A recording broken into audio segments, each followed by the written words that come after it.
Something that a lot of businesses miss the mark on is they jump straight to the solution. I would say 95% of businesses do this. Probably your company's doing it. And, it's no shame.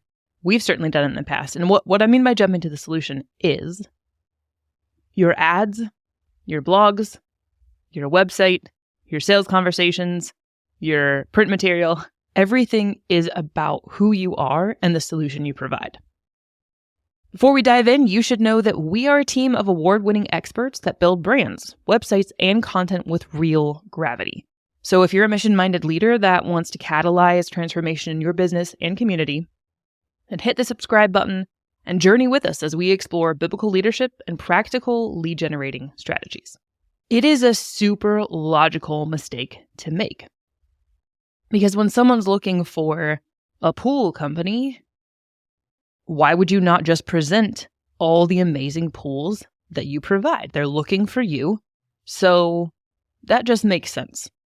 The problem with that approach is it never aligns with a problem. And so as a buyer, if you think back to being human, what do you do when you buy? You are stuck in a problem. And so the first thing you're doing when you're in this problem is trying to understand the problem. You're trying to have the problem explained to you.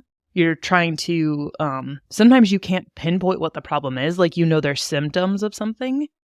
You're not getting the leads you need, or, your washer's leaking, but you don't know why your washer's leaking. And so you start to explore what this problem is and really identify it.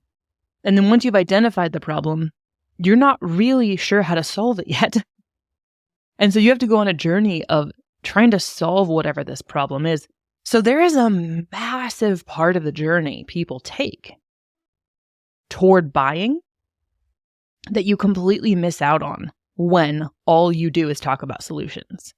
And if someone knows they're looking for pools, but they have literally no idea where to start, and they come to your website and you're just showing them pictures of the pools that you provide, you're forcing them to map themselves to your solution. You're forcing them to map themselves to the thing they want to buy.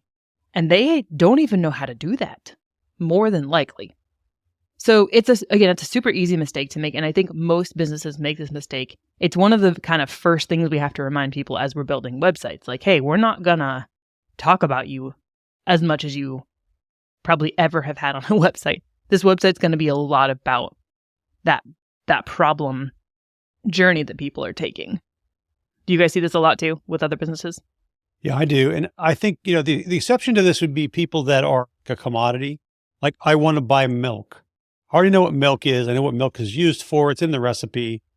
If you want to be a commodity, then act like a commodity. But if you want to be a solution that has value, that's exceptional, has greater value to your customers, then you have to align with them on the problems.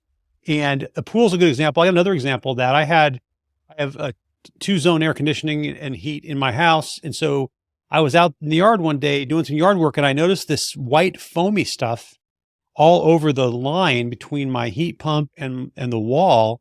It was like, the spit bugs that create little foam on the plants. That's what it looked like all over this line.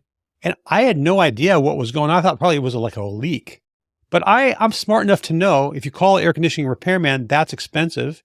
And the things they might do might be even more expensive. So I would like to find out what this problem is before I call the repairman, right? So what did I do? I started looking up people that had similar things. And I found examples on YouTube of homeowners who had similar things. And I discovered that what was actually happening was my line was freezing up. And so I knew that I was going to have to call a repairman, and I did. And so I think this is the way people go about solving complicated or important things is they want to nail down, like, what is my problem actually? It also happens a lot when people are stuck in a story gap. They are surprised or shocked or disappointed about where they find themselves. Think about people looking for jobs. They don't understand why they've been passed over, or why they got laid off, or why they didn't get the 16th job they applied for. They're like stuck. And so they're searching for answers about how to fix it, right? They don't want just another job application. They want someone to help them out of the gap. This is particularly true for services. We often jump to kind of more commodity or blue collar services because they're easy examples everyone can relate to.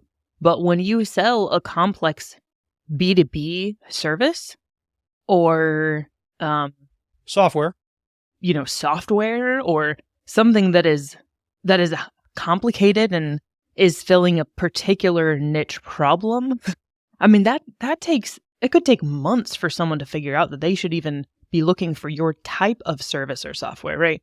So the earlier in the journey that we can sort of align with people and be their guide, the better. And I think it makes a lot of sense.